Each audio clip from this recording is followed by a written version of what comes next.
में उपस्थित वामसेप के वरिष्ठ पदाधिकारीगण, कार्यकर्तागण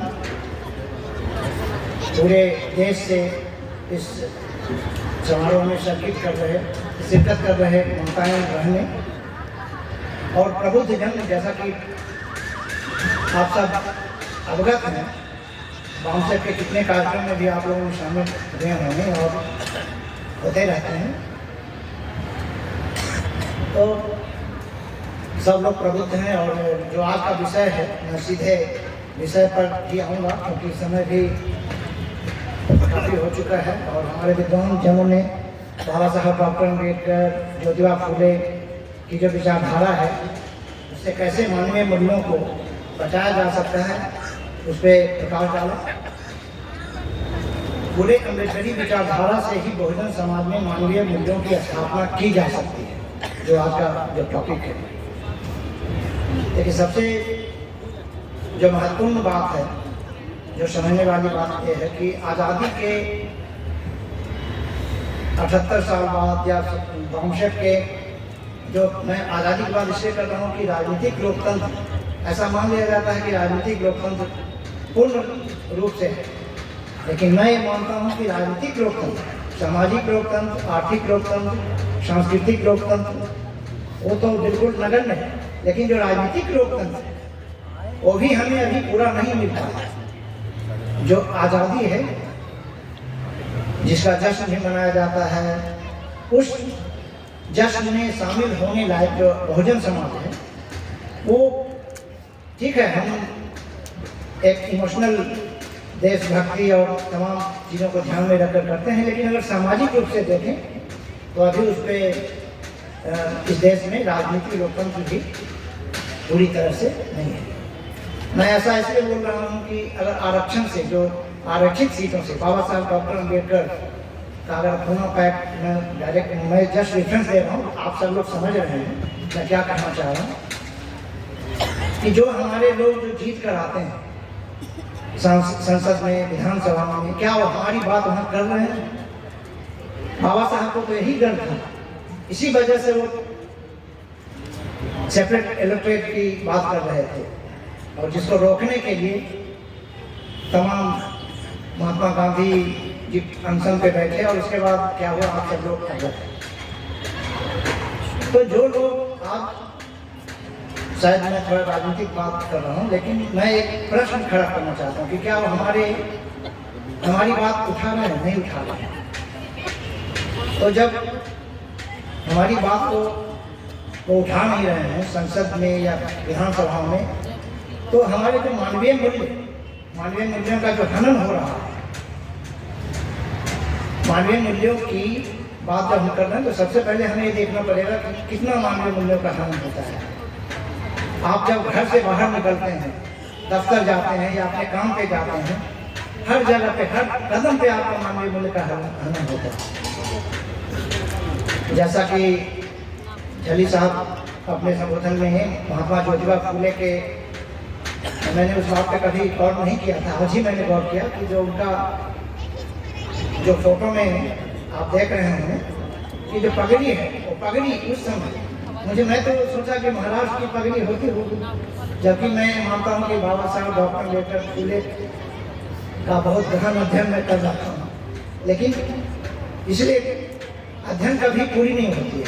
और अध्ययन, आप इस जो तस्वीरें हैं, तस्वीरें बहुत कुछ रहती है, वो तस्वीर पे मैं बार बार मेरा ध्यान जा रहा था और वो तब पता चला कि वो जो पगड़ी है वो अति शुद्ध और शूद्रों का, उसे पता चल रहा था जब बारात वाली घटना होता है। तो जब आप बाहर निकलते हैं, हर जगह पे मानवीय मूल्यों का आपका हनन हो रहा होता है। अब आवश्यकता क्या है, हम कैसे मानवीय मूल्यों के हनन से, जैसा कि अतरवीर सिंह साहब ने जब कार्यक्रम की संकल्पना रखी, और जैसा आप लोग सब लोग जानते हैं कि जो वामसेप के जितने अधिवेशन होते हैं उसमें जो टॉपिक होता है वो अपने आप में एक बहुत, मतलब पुस्तक, एक उस टॉपिक पे एक पुस्तक का पूरा शीर्षक ही होता है, चिंतन, मनन और मुझे मीडिया पे बोलना था और कल मेरा सेशन था। आज तो मैं दर्शक बनकर आया था, लेकिन हाँ तबीर सिंह साहब ने बोला कि जो आज ही बोलिए, तो मैं आपके सामने खड़ा हुआ। तो फूले अम्बेडकरी विचारधारा से ही बहुजन समाज में मानवीय मूल्यों की स्थापना की जा सकती है। इस पे बहुत सारी बातें बोली, समता, स्वतंत्रता, बंधुत्व, न्याय, गरिमा, उसकी स्थापना हमारे संविधान में बाबा साहब डॉक्टर अम्बेडकर ने व्यवस्था कर रखी है। तथागत गौतम बुद्ध की जो शिक्षा है उसमें भी, लेकिन फिर भी हो नहीं पा रहा है। आज भी किसी स्कूल में किसी बच्चे को पानी पीने से रोका जाता है। बाबा साहब डॉक्टर अम्बेडकर के जमाने में उनको कक्षा में दरवाजे पर बैठने के लिए विवश किया जाता रहा था। बड़ौदा में आपको पता है, बड़ौदा में जो संकल्प भूमि है उसकी कहानी आप सबको पता है, विस्तार से नहीं जाऊंगा। वो भी जहाँ से बाबा साहब डॉक्टर अम्बेडकर का महासंकल्प, और मैं मानता हूँ कि वो जो घटना थी बाबा साहब को बाबा साहब बनाने में बहुत बड़ी महत्वपूर्ण भूमिका अदा किया। शायद जैसे जब वहाँ जिस तरह से वो झेल रहे थे, उसके बाद जो पेड़ के नीचे उन्होंने जो संकल्प लिया, वो क्या संकल्प था? उन संकल्पों की शुरुआत जब आप 1927 में महार सत्याग्रह, पानी पीने का अधिकार, मानवीय मूल्य से मतलब ये है, अगर उसको हम सिंप्लीफाई करें, कि आपका अधिकार को रोका जाता है। पानी नहीं पी सकते, तालाब से पानी नहीं पी सकते, मीठे पानी नहीं पी सकते। बाबा साहब डॉक्टर अम्बेडकर का जो अगर मानवाधिकार का पहला जो ऑर्गेनाइज जो इनिशिएटिव था, पहल था, आंदोलन आप कह सकते हैं, वो महासत्याग्रह था। क्योंकि जब शिक्षा ग्रहण करने के लिए वो कोलंबिया यूनिवर्सिटी गए, मैं ऐसा नहीं कि मैं अपने टॉपिक से हट रहा हूँ, मैं थोड़ा बैकग्राउंड बना रहा हूँ उस पर आने के लिए। कि एक बात और मैं यहाँ पे कहना चाहूँगा कि आज भी हमारे बहुत सारे पढ़े लिखे लोग हैं, बेटा अपना इंजीनियर बनाना चाहते हैं, डॉक्टर बनाना चाहते हैं। अब एक ट्रेंड शुरू हुआ है, कोई पॉलिटिकल साइंस नहीं पढ़ाना चाहता, बहुत कम है। अब अपने दूसरे सवर्णों में देखें, अशोका यूनिवर्सिटी और तमाम वहाँ पे पॉलिटिकल साइंस पढ़ने के लिए भेज रहा है। हम डॉक्टर और इंजीनियर बनना चाहते हैं, हम उसको समाज के लिए तैयार नहीं करना चाहते। ऐसा नहीं है कि कोई इंजीनियर या कोई डॉक्टर या इस सभागार में इंजीनियर भी है, वो समाज के लिए कंट्रीब्यूट नहीं करते।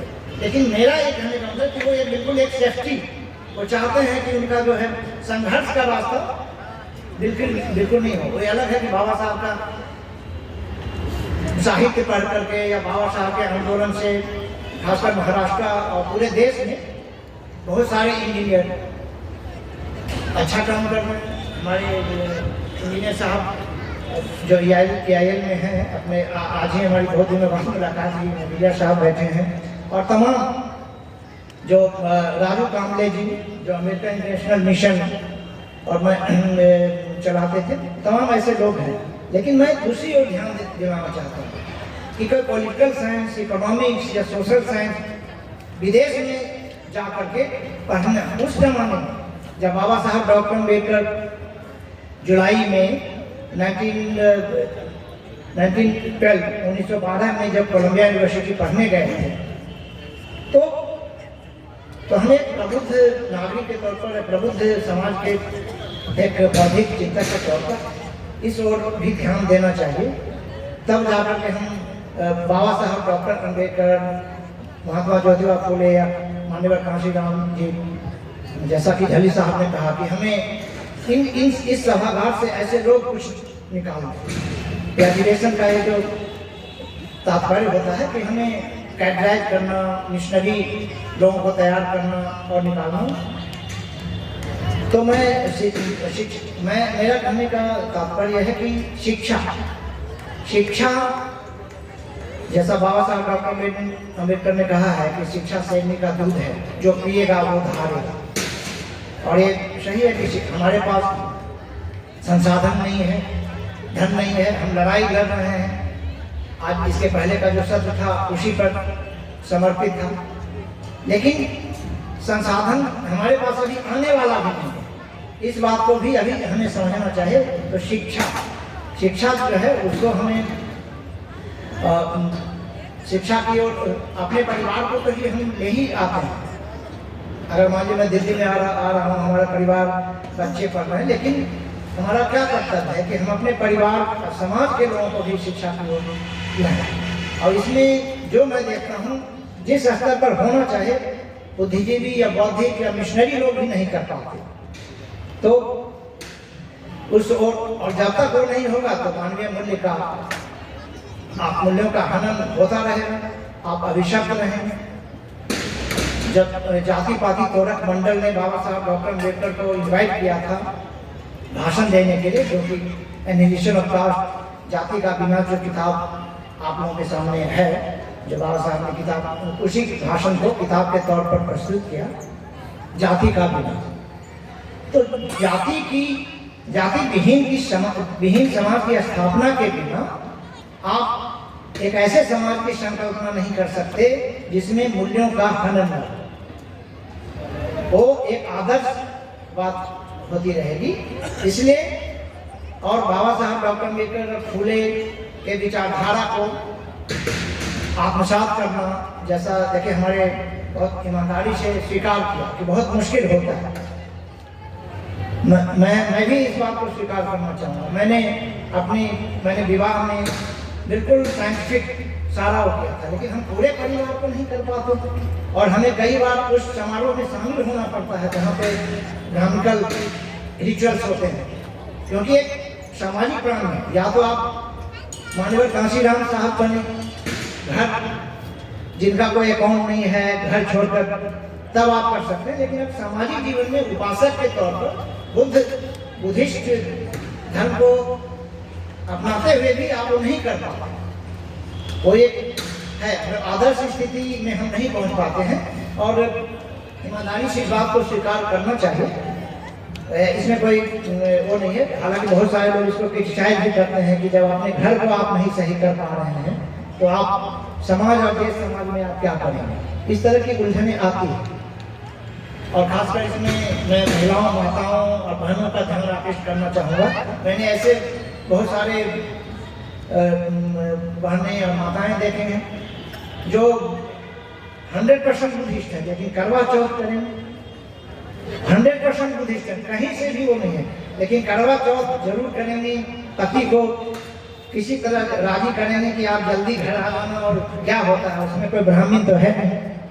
तो ऐसा क्यों है? क्योंकि एजुकेटेड तो हम हैं, लेकिन जो सोशल एजुकेशन है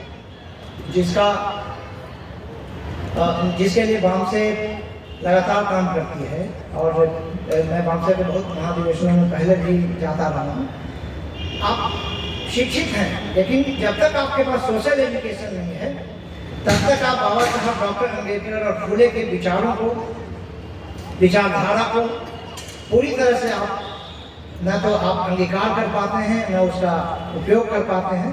तो इसलिए बहुत ज़रूरी है कि सोशल एजुकेशन खासकर माताएं और बहनें इस और जो है सहयोग करें, तो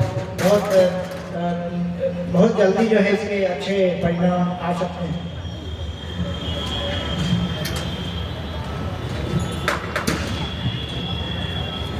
जैसा कि राम साहब ने मानवीय मूल्य को 4 भागों में डिफाइन किया था, मैं उस पर नहीं जा रहा हूँ। मैं बोलूँ कि सामाजिक शिक्षा, सांस्कृतिक शिक्षा, राजनीतिक शिक्षा एवं आर्थिक शिक्षा।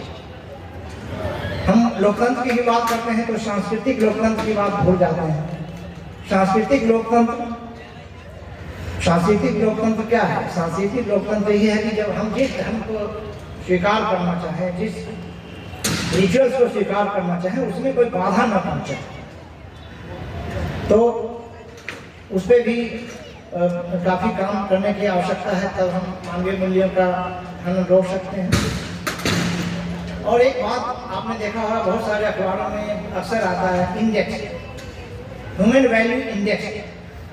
भारतीय समाज का, ह्यूमन रिसोर्सेज का ह्यूमन वैल्यू इंडेक्स क्या है? हमारे पास कोई आंकड़ा नहीं है, मैं याद कर रहा था, लेकिन मैं एक दावे के साथ कह सकता हूँ कि जो ह्यूमन वैल्यू इंडेक्स में इंडिया मतलब पूरे देश विश्व का अगर आप माने तो बहुत खराब स्थिति में है, शायद सबसे बदतर स्थिति में। और इस पर मैं कभी आंकड़ा निकालूंगा और अब हमारे जो माननीय अध्यक्ष महोदय को मैं इसका वो दूंगा, तो शायद जो अपना इनका जो पुस्तक वगैरह आता है उसमें इसके हिसाब से डालेंगे। क्योंकि अगर आप याद करें दिल्ली, लोग बोलते हैं कि एक और बात आती है कि जाति दिल्ली में जाति नहीं है, कास्ट नहीं है। बहुत सारे ऐसे हमारे लोग इस बात को, बहुत सारे बांसर के वर्कर लोगों से ही मैंने बात किया है, बोलेंगे कि यहाँ उतना नहीं है, लेकिन आपको एहसास नहीं होने दिया जाता है। बस एक सोफिस्टिकेटेड ढंग से दफ्तर में हर जगह। अगर आप दिल्ली का आंकड़ा देखें, दिल्ली एक लुटियन जोन्स दिल्ली नहीं है। अम्बेडकर यहाँ भी हम लोग सेंट्रल दिल्ली में अम्बेडकर भवन। आप दिल्ली आप चले में जो रिमोट दिल्ली है, पूर्वी दिल्ली, जो हरियाणा का बॉर्डर नजफगढ़ चले जाए, या आप जो शाहदरा से जो शीलमपुर वगैरह का इलाके हैं उधर चले जाइए, वहाँ आप जाकर देखिए तो दिल्ली को आप पूरे 140 करोड़ या 150 करोड़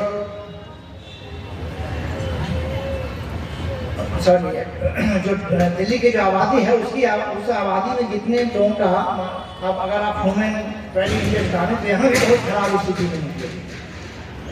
तो आज आवश्यकता इस बात की है कि सामाजिक शिक्षा को हम समाहित करें। और जैसे मैं एक उदाहरण बता रहा हूँ कि मैं भी जा रहा था पटना के गंगा ब्रिज, उसमें एक BHU से केमिस्ट्री MSc केमिस्ट्री में एक गंगा एक्शन प्लान पे करने वाला साइंटिस्ट और उनकी पत्नी, मैं नाम नहीं ले रहा हूँ, उसमें कई लोग जानते भी होंगे, और मैं भी था उस कार में। उनकी पत्नी ने निकाला और एक सिक्का गंगा में डालने की कोशिश की, डाल दिया, लेकिन जो साइंटिस्ट जो गंगा एक्शन प्लान पे काम कर रहा है उसने अपनी पत्नी को हाथ नहीं रोका कि आप, या समझाया भी। मैंने बाद में शाम में जब रात में मैं खाना डिनर कर रहे थे तो वहाँ पे मैंने चर्चा किया। उनकी नई शादी हुई थी, तो उन्होंने साइंटिस्ट वैज्ञानिक महोदय ने बोला कि अभी थोड़ा टाइम दें, तो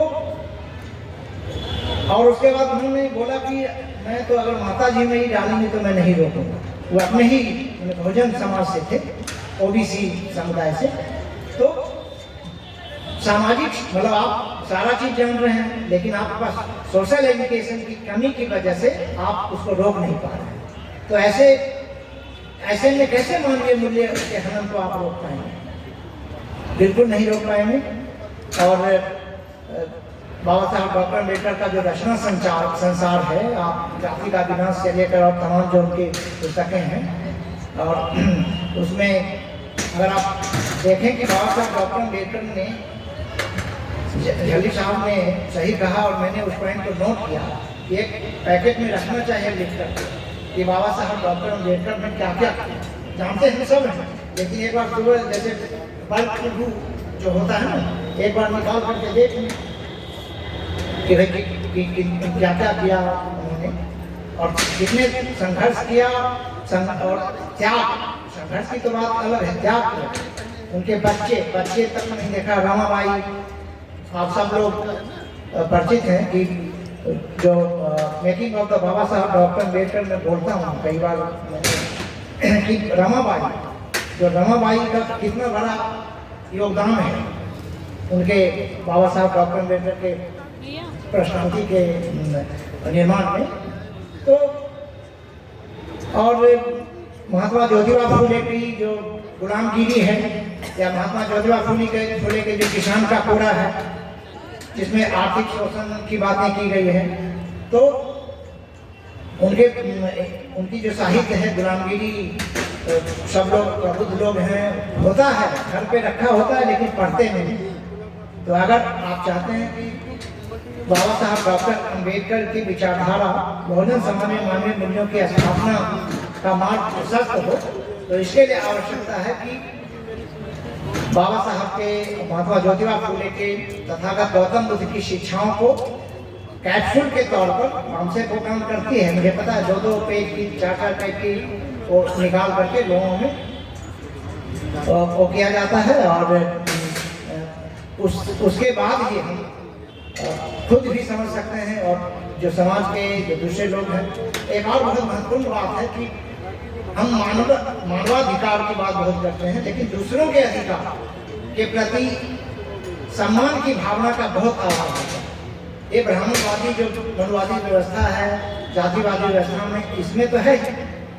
सपोज जैसे मान लीजिए उदाहरण के तौर पर आरक्षण की बात की जाती है, मंडल आयोग लागू किया गया तो लोग आरक्षण के विरोध में आ गए, या 10 साल में जब आरक्षण बढ़ती है तो लोग आ जाते हैं आरक्षण के विरोध में। अब तो खरीद डेवलपमेंट आ गया है तो उनका असूल बदल गया है, क्योंकि अब वो भी आरक्षण वर्ग में आ गए हैं, तो उनको भी अब आरक्षण से योग्यता का हनन नहीं दिखाई देता। लेकिन जो अगर आप देखें, पूर्व में देखें तो पहले में जो जिस तरह से, तो वहाँ पे क्या बात आती है कि आप दूसरे के अधिकार की भावना नहीं सकते। एक वेलफेयर स्टेट में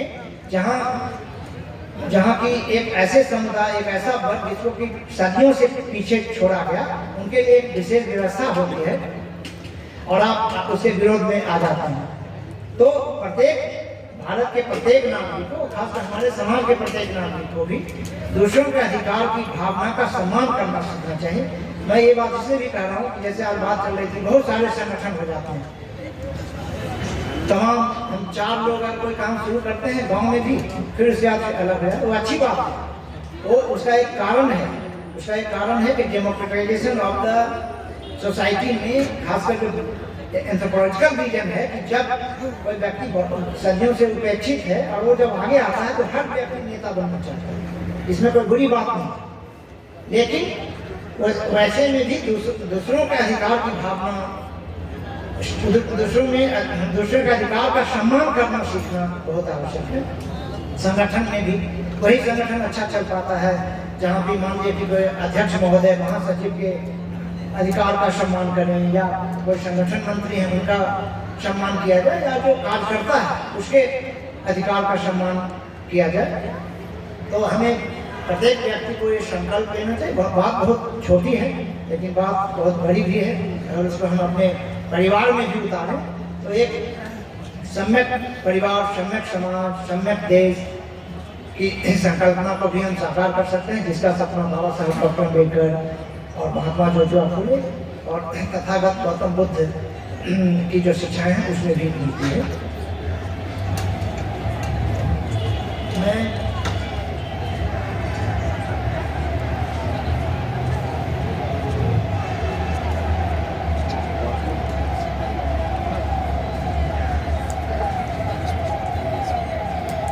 विचारधारा पे बहुत सारी बातें सब लोगों ने कही है, तो बात को बोलना रिपीटेशन हो जाएगा। लेकिन ये है कि डॉक्टर अम्बेडकर एंड फूले, महात्मा ज्योतिबा फूले की विचारधारा को संवर्धित करने की आवश्यकता है और समझने और समझाने की आवश्यकता है। जैसा आप लोग कई बार एक फ्रेज के तौर पे चलता है कई जगह कि अम्बेडकर को तो हम मानते हैं, अम्बेडकर की नहीं मानते। तो और ये अभी बहुत कमी है। अगर ऐसा नहीं होता तो हम आज़ादी के बामसे के 50वें वर्ष के समीक्षा का एक अधिवेशन को समर्पित किया गया, उसमें आप देखिए कि हमारा हॉल ऐसा नहीं है कि हम उससे कोई हतोत्साहित हैं, लेकिन भरा होता। लेकिन सब समझते हैं सोशल मीडिया, व्हाट्सएप यूनिवर्सिटी, सब बहुत ज्ञानी हो गए हैं हमारे, और भाषा यूनिवर्सिटी से अपने या कुछ ज्ञान लेते हैं। लेकिन जो चिंतन परंपरा को जब तक हम अपने देश समाज में, अपने परिवार में नहीं लाएंगे, तब तक हम बाबा साहब डॉक्टर अम्बेडकर या महात्मा ज्योतिबा फूले के विचारों को सही अर्थों में हम जो है अपने देश समाज में अंगीकृत नहीं कर पाएंगे।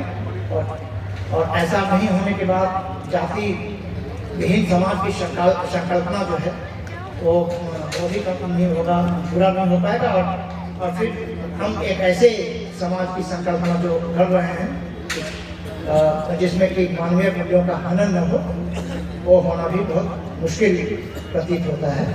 और मुझे लगता है कि शायद मैं